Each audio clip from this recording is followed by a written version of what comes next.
When I was a kid, I collected these very odd trading cards called the Weird and Wild cards. They were basically attached to some sort of bare bones trading card game that I never really got to play because I'm just assuming that not many people own them. But each of the cards also came with these rather large infographics that I really liked to collect and stare at for hours on end, giving my autistic leanings. They had creatures like the weird tiger and the wyvern, but they also had stuff from Norse mythology, like Jormungandr, which I'm fairly certain I just butchered, and even creatures from stories like Moby Dick. But one card that stuck out in my memory and has been with me for a good portion of my life has definitely been the Chupacabra card.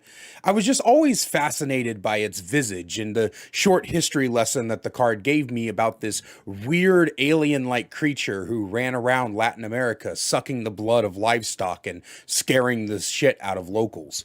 So today, I thought it would be fun if we sat down and took a little history lesson on the Chupacabra, its origins, where it came from, and whether or not it actually exists. Spoiler, it doesn't. Our story begins way back in the ancient year of 1995.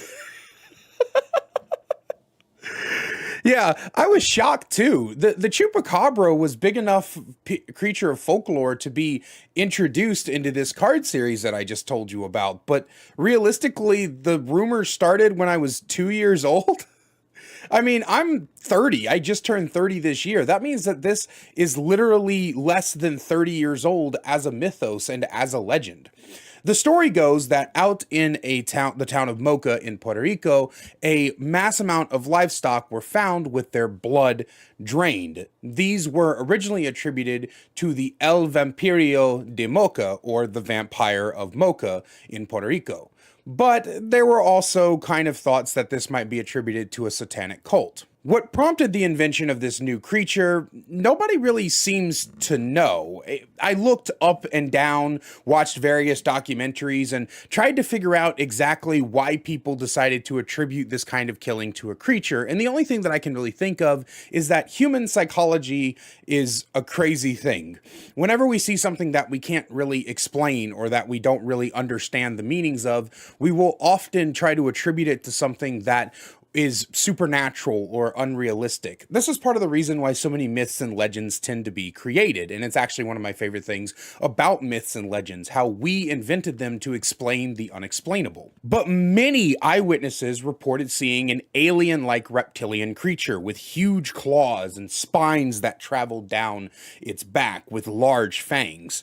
But interestingly to me, they didn't describe it as having wings, and the more that I looked around, the more I couldn't really find a descriptor of the creature with wings. The reason I bring this up is because that infographic that sparked this entire video has the Chupacabra with wings, and even describes it in the text as having the wings and flying around, but I can't really figure out where this came from. My only guess, I guess you could say, is that possibly it came from the idea of the Mothman, which is another mythological creature that I'll do a video on later down. But perhaps the creators of this card combined the ideas of the Mothman and the Chupacabra together and ended up giving this iteration wings. And this is more fascinating to me than the actual Chupacabra history, because it's really interesting how in just a short amount of time, the idea and the myth and the legend of the Chupacabra started transforming depending on the iteration that you were looking at. What's also very interesting to me is while this did start in 1995 in the town of Mocha, Puerto Rico, it also began to spread as far north as Maine, United States of America, and even across the ocean into Russia and down south into the Philippines. The idea of the Chupacabra became so widespread so quickly. Typically, whenever sort of mythos like this tend to pop up, it takes hundreds of years for it to build and its legend and its status to start wandering around to different areas and inspiring new folklore.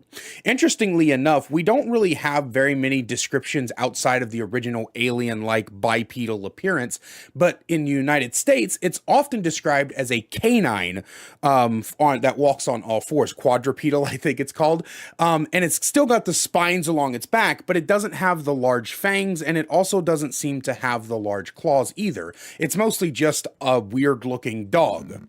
Now, this has been attributed to the dogs, the wild dogs of the United States that tend to have mange, which is a sort of tick disease that removes a lot of their fur and makes them look very foreign and uncanny valley-like. The chupacabra gets its name from two Spanish words, chupa, to suck, and cabra, goat, directly translating itself to goat sucker. This term was first coined by I'm going to butcher this so bad.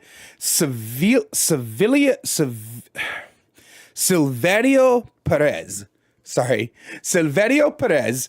And while all sources agree on the statement that this was the guy who termed it, he was a comedian and entrepreneur, nobody can kind of figure out why or where. I can't seem to find any sources that state where he first said it. Like, did he do it in an interview, in a stand-up special, in a book, on a TV show, in fucking Morse code? I don't know. I can't find any sources that tell me when and where he brought this up, but he is agreed to be the one who came up with the idea.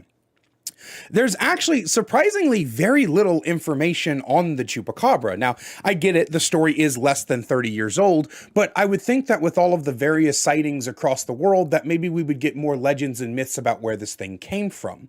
The biggest source of information that I could find was a book by this guy, Benjamin Redford, called Tracking the Chupacabra, where he investigated by going and talking to eyewitnesses in the early 2010s. Now, unfortunately, I wasn't able to get my hands on the book. I don't have the money to purchase it right now, and my local libraries all seem to be out of it, so it was very difficult for me to actually get a hold of the copy. But I was able to find some snippets here and there on the internet for like kind of demo reads, and I did end up getting to the conclusion.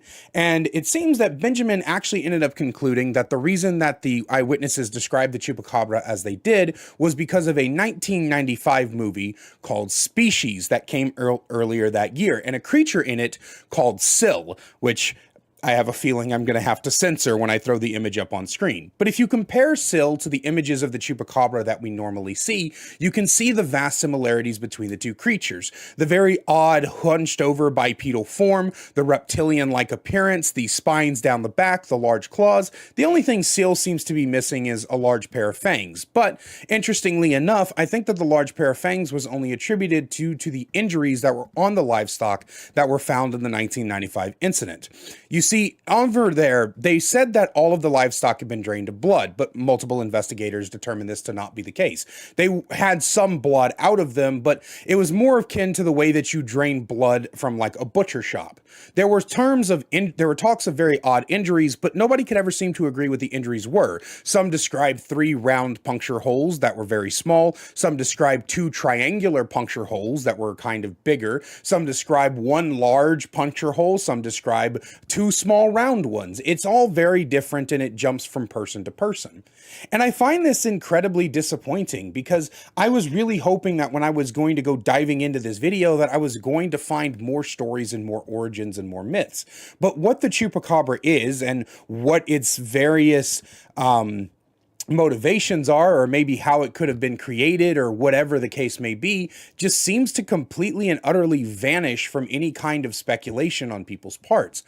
And again, I know that this is attributed to the fact that it's less than a 3-decade-old myth, but it's also just kind of weird to me because the way that we learned about the chupacabra growing up, or at least the way I learned about the chupacabra, was that it was a very old myth and legend that was passed down from generation to generation. Somebody like Paul Bunyan or John Henry or Sasquatch or the Loch Ness Monster, these larger than life mythological creatures and people who were like modern day folklore warriors. I don't know what I'm talking about. The point is that I really expected there to be more to the chupacabra than there actually is, but as it turns out, there's not. Now, the question still remains, is the chupacabra real? And no, it's obviously not. We've not found any evidence of such a creature. There's been no bones or carcasses or anything like that. And if there is only one chupacabra and it's still alive somewhere in Latin America, then that doesn't explain the quote-unquote sightings in Russia or Philippines or Maine, fucking Maine. Then again, Stephen King is from Maine, so maybe it was him. But the point is that the Chupacabra continues to be a myth, but it continues to be a myth that does not have a lot to explore within it. And unfortunately, that is all I have today. But I hope you guys enjoyed this very short dive into the myth of the Chupacabra. If you have more sources of information that I might have missed, or maybe some stories you heard about the Chupacabra growing up, then I would love to hear them down in the comments down below. I also wanted to let everybody know who's been subscribed to the channel for a while that this is the kind of thing that I'm going to be doing on the channel moving forward. It's taken a long time to find my identity as a creator, but delving into fairy tales and folklores and old stories is definitely going to be on my agenda, because it's always been part of my passions in life outside of comedy. And it's just something that I've always wanted to do. So I hope you guys enjoy the new direction the channel's going. Look out for rebranding coming to the channel soon. I love you all so much, and I will see you in the next one.